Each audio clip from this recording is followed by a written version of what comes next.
museum, yeah, now we're talking.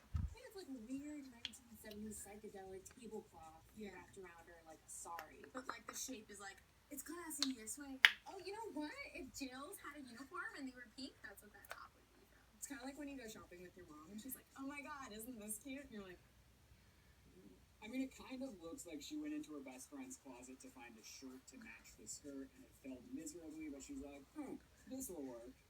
Not that I know what that's like. Thanks, Lily. She's like an ice queen. Frozen is so in. It doesn't matter what age you are. It's what every 3-year-old wants to be for Halloween. What's the word? Oh, juvenile. Like, very little kid, I'm a flower girl. I feel like she would enter a competitive ice skating competition and she would be representing Iceland in the Olympics. She reminds me like she's about to do like a ballerina dance in the Nutcracker. I think it's actually really pretty. It's really pretty. If you were going to an ice ball, I'm not really sure where you would wear this. I don't think it's appropriate for anything. It only works because there's like glittery white trees in the back. It's very classy. She's not showing too much leg. She's not showing too much skin, but it's still sort of sexy. Her hair's perfect. Her makeup's perfect. It's the epitome of cute. I don't know why the entire picture is in blue. It's Yeah. monochrome blue, but it makes her lips pop. They're like, Boom, boom, pop. I mean, it looks like she's in a freezer. She's probably cold. Good thing she has a bra on. Is she wearing like stockings? Or what is that under? I don't know. Or her legs might just be really blue because it's really cold outside. This is beautiful. I love this. If I were a professional ice skater, I would totally wear this. typical Aria fashion. She always has like the really poofy little skirts and they make her torso look even shorter than Aria is. I would wear this dress to church. This dress is definitely too fancy for church. You haven't been to a Spanish church. Okay. I do believe my grandma has those shoes, but like in a good way. Like my grandma has like amazing taste in shoes because my grandma's like hot.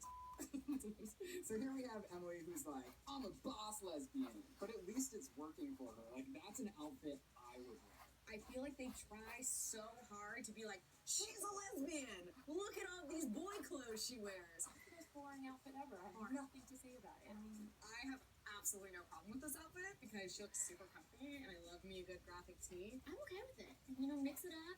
Graphic tees are super in. That tie-dye, that denim. I don't really like the acid wash jacket, but I just realized that that's what's happening. I like maroon pants. I own a pair. That's definitely something I would wear. She looks angry in this photo. I'd be angry too if they dressed me like this. She does have that, like, three-quarter business role going on. I wonder if she's building a cabinet. I mean, sleeve roll. I'm sleeve rolling it too. I do like her look. That's like a really good way to say it. I mean business. Look, let's talk about it. She has a closed body posture. She means business. I would kiss a girl sometimes. She has bones on her shirt. And there's a whole message there. Oh. Ba-bam-bam. This literally looks like a different character. Dang, she cleaned up good. Ooh, seductive It's lips. like, ooh. I love that. So they only make her super like butch lesbian when she's not at a dance. Then suddenly she transforms into like a beauty pageant. I don't like it as much as Lucy's Ice Queen, but it's fine. She's like killing off the stair. Yeah, she's like, Look, it's like yeah, it's like if you move your head.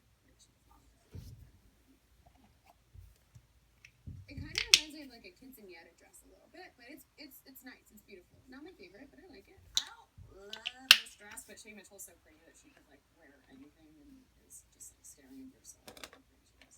The dress, like, is too tight, in my opinion, although her boobs do look great. Her tits look great. Yeah. I don't like the weird, like, linings that frame the figure either. It's just not for me. The dress isn't clean. I wear that like in my bed in the coffin when I die because you're really pretty when you're dead. We'll make sure to take that note. Thank you. Okay, someone Take write that that down. Yeah.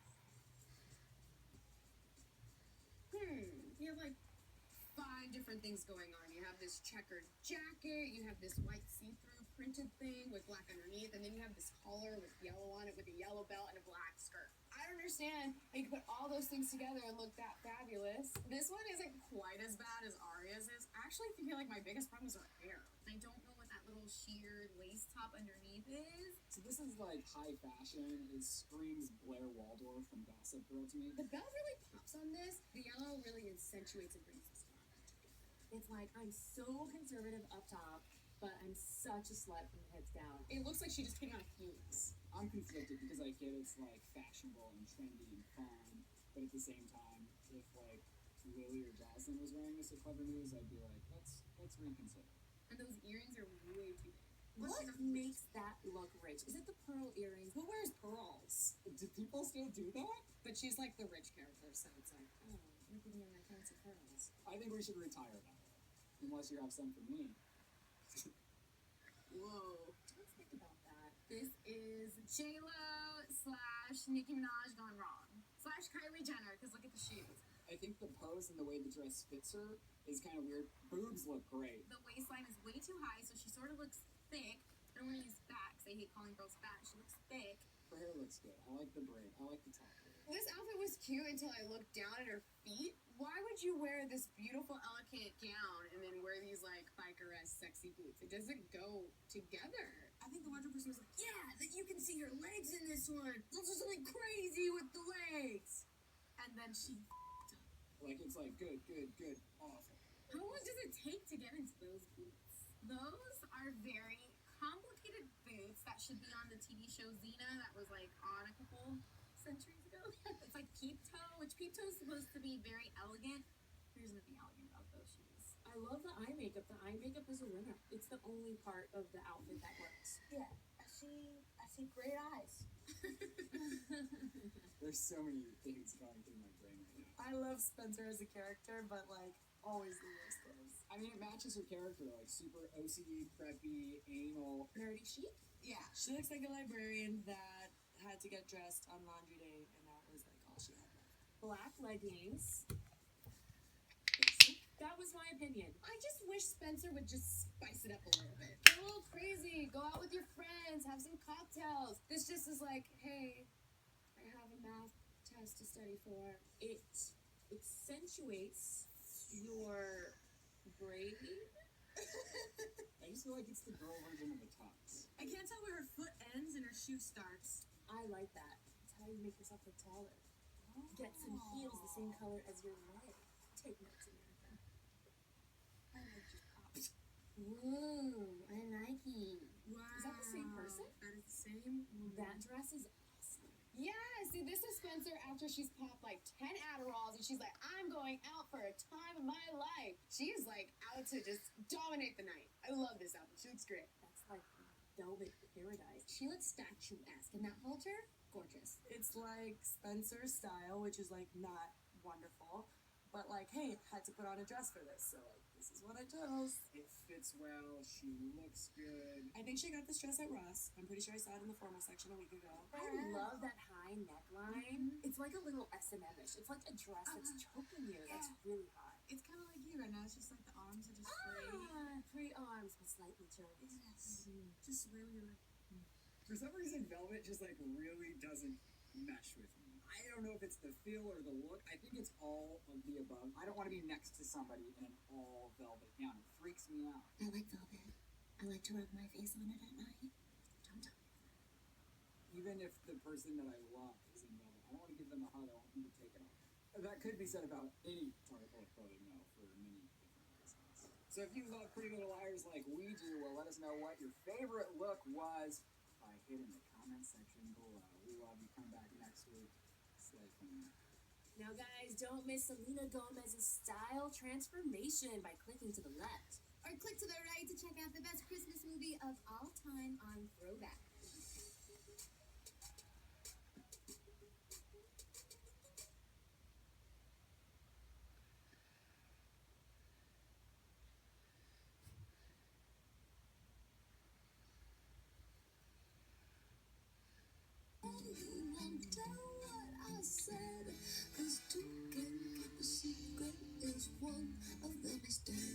So if you watch Pretty Little Liars, you know there are obviously some pretty elaborate on-screen secrets, but did you know that there are also some pretty juicy off-screen tidbits about the show too? So in honor of these PLL secrets, we are counting down 9 things that even some of you guys, the biggest fans out there, might not know. Because you can never have enough PLL. Am I right, ladies and gentlemen? No judges. Kicking it off with number 9, did you guys know that Ashley Tisdale was almost a part of the show? Yes, my friends, the Tiz was almost on PLL. Apparently, the High School Musical actress was offered an audition, but she ultimately decided not to go. And then she went on to land a role in the CW show Hellcats, which later got canceled after 1 season. Oh, and side note here about the Tiz, she turned down the chance to audition for The Vampire Diaries. But speaking of casting secrets, coming in at number 8, did you know that Brant Doherty did not originally audition for Noel Kahn? Yep, he tried out for 2 different parts before they chose him for Noel. Take a look. My audition process for Pretty Little Liars was actually really interesting. They called me in to audition for Ezra for the pilot originally, and I remember reading they were very adamant. They knew he was going to be an older guy, teacher-student relationship, so they had to be very innocent and very romantic and not sexual in any way. So I went in and they said, "No, we like you. It's just we don't think you're old enough to play the teacher, but we'll keep you in mind for something else." OMG, could you guys imagine Brant as Ezra? Crazy. Moving right along to number 7, we have yet another interesting piece of casting news, but this time it involves one of the Little Liars. Now, it's pretty hard to imagine anyone but Troy Belisario playing Spencer, right? But weirdly enough, it was Shay Mitchell who almost nabbed the part of Spencer Hastings, but as we all know, obviously ended up scoring the role of Emily instead. A fair trade, if we do say so ourselves. Coming in at number 6, did you guys know that Lucy Hale was the very first liar to be cast? Yes, it was Lucy leading the pack as she landed the role of Arya. Then the rest of the liars fell into place as Troy was cast as Spencer, then Ashley Benson as Hannah, and Shay as Emily. Now, speaking of Arya, apparently her dad was supposed to be played by a totally different actor. Yes, for our number 5 thing you didn't know about PLL, we bet that you guys had no idea that before Chad Lowe stepped into the picture to play Arya's dad, Byron, Alexis Denisof was originally cast. Yep, you guys know Alexis. He's married to the How I Met Your Mother actress, Allison Hannigan. So he was cast as Byron Montgomery, but was replaced right before filming the pilot took place. No word exactly as to why this switcheroo was made, but we have to admit, Chad Lowe does play the role kind of perfectly. Coming in at number 4 on our list actually involves the other half of the Montgomery parental unit, as another actress was supposed to play Arya's mom, Ella. Similar to Arya's dad, actress Jean Louisa Kelly was replaced by Holly Marie Combs right before the pilot was filmed. Man, things could have looked very differently for the Montgomery clan if you think about it. Number 3 on our list involves one of the most important mother-daughter shows of all time, and one of my personal favorite shows ever, The Gilmore Girls. Yes, we bet that you guys didn't know that PLL has a very special connection to the popular WB show, as many of the scenes that take place in Rosewood were actually used as the backdrop for Star's Hollow, mind-blowing. And can we just take a second to envision Lorelai and Rory dealing with some A-drama? That would be incredible. Okay, getting down to the wire here, and this one involves everyone's favorite British doctor, Ren Kingston. Coming in at number 2 on our list, Ren Kingston is just such a regal name, isn't it? Well, it was almost Dr. Ren Kim, but the doctor decided to change up his last name, and we can't say we're upset. And at number 1, quite the juicy little tidbit, and this one is all about Allison De Laurentiis. Yes, the show is all about Allie, but did you guys know that Sasha Petersa was only 12 years old when the pilot for PLL was filmed? She was not even a teenager. It's crazy. Sasha revealed this info at the Paley Center panel last year. And yes, you are not the only one having trouble believing that this girl is like a good 10 years younger than the rest of the girls on the cast. That seems like a very good note to end on, since, the entire show centers in on Allie and her disappearance, or maybe her reemergence. Either way, we want to know which of these PLL secrets did you guys find the most shocking. Hit up the comment section below to get the conversation going, and make sure you click right on over here to watch one of our latest interviews with the cast. I'm your host, Jocelyn Davis. Thanks so much for watching Clever News, and don't forget to hit that subscribe button to always get the latest PLL scoop. We'll see you next time.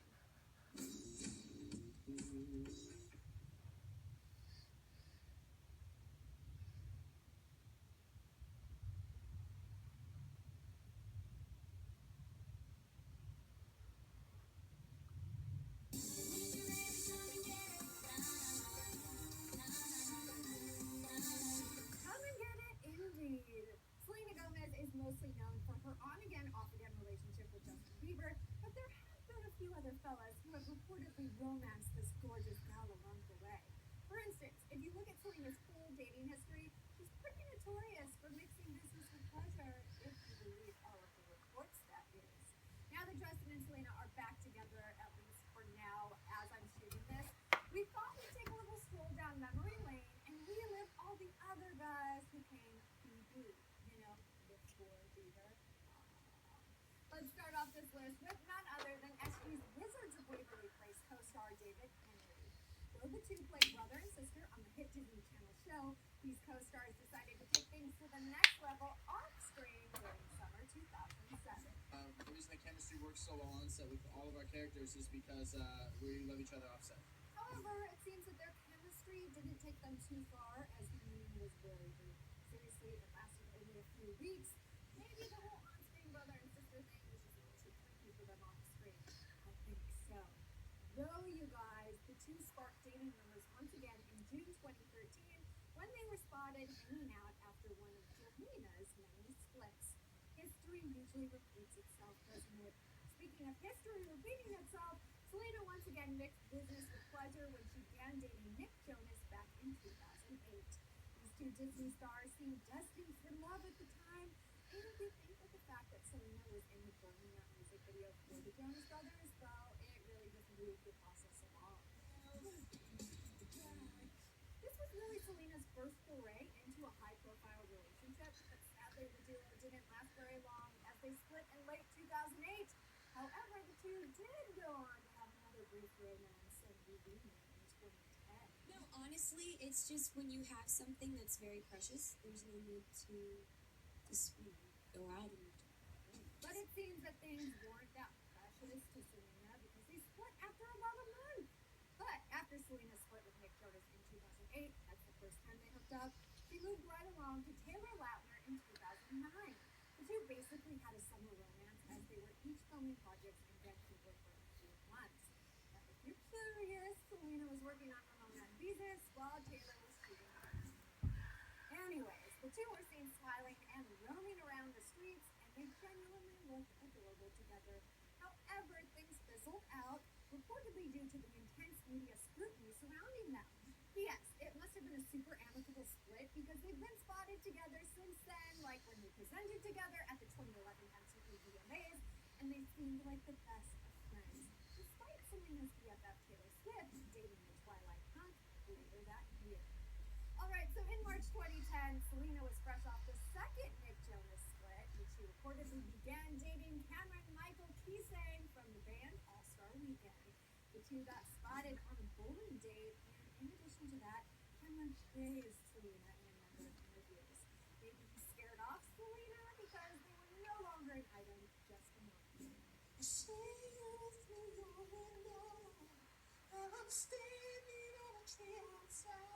Stage 5 cleaners are never a good thing. So Selena apparently waited a few months until her next target, guy, as she was reportedly crushing hard on Glee's Mark Salling during the 2010 Teen Choice Awards. A source said, quote, they were texting during the awards, even though Selena was front row and Mark was backstage co-hosting. Every time Mark came up on stage, she was beaming ear to ear. Though that's cute and all, there is basically no evidence that proves this was more than an ongoing flirtation. Alright, so here is where things get real for Selena and her love life. After her little Mark on Glee situation, in late 2010, Selena began dating an up-and-coming artist named Justin Bieber. The stars were seen hanging out, laughing, etc., but no one really knew if they were an item or not. But in early 2011, the two were spotted getting up close and personal in Mexico. Then they eventually made their red carpet debut as a couple at the Vanity Fair Oscars after party in March 2011. Can we just take a moment to remember the good times?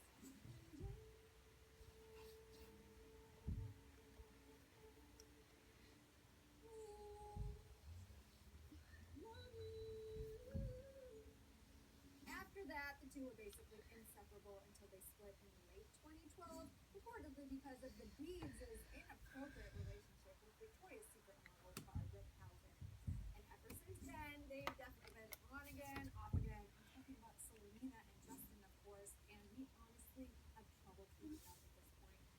right now, they are on again. But guys, don't hold your breath. Their relationship status could literally change at any second now. And P.S., don't be surprised if you happen to be watching this story when they're off. So during the in-between times where Selena and Justin were broken up, Selena not only flirted with the idea of being with other guys, but she, actually flirted with other guys, including someone in One Direction. And she has even admitted which member of 1D she would like to smooch. Zayn? Okay, so she was clearly put in an awkward position during that interview. But staying on track with who Miss Gomez has been linked to romantically, we know that she reportedly had a little something going on with Zayn's bandmate, Niall Horan. Earlier this year, Niall and Selena attended a Katy Perry concert, and apparently they went on a couple dates in London thanks to Selena's BFF Taylor Swift playing matchmaker. However, I'm putting my money on the fact that they were just hanging out as friends, since Niall was reportedly linked to the same Victoria's Secret model that supposedly broke up Justin and Selena the first time around. Wow, small world. Moving on to the next guy on our list is Selena's Monte Carlo co-star, Luke Bracey. Now, basically the only evidence that these two even dated was the fact that they were seen holding hands outside of a Golden Globes party in 2013, which probably means he proposed to her, right? My thoughts exactly. Alright, now the last guy on our list is easily the most random of them all, and that would be Lord of the Rings star Orlando Bloom. The two stars were spotted in April 2014 chatting outside of a Chelsea Handler show at the Forum, and as soon as paps caught them, they totally split. Physically, I mean, not like in the dating sense, because who knows, they might not have even been together. Maybe they were just outside of the show at the same time, waiting for their cars, waiting for their cabs, waiting for their friends. Who knows? But apparently, Selena was really into him, even though he's 16 years older than she is. He has a 3-year-old son, and he's going through a divorce.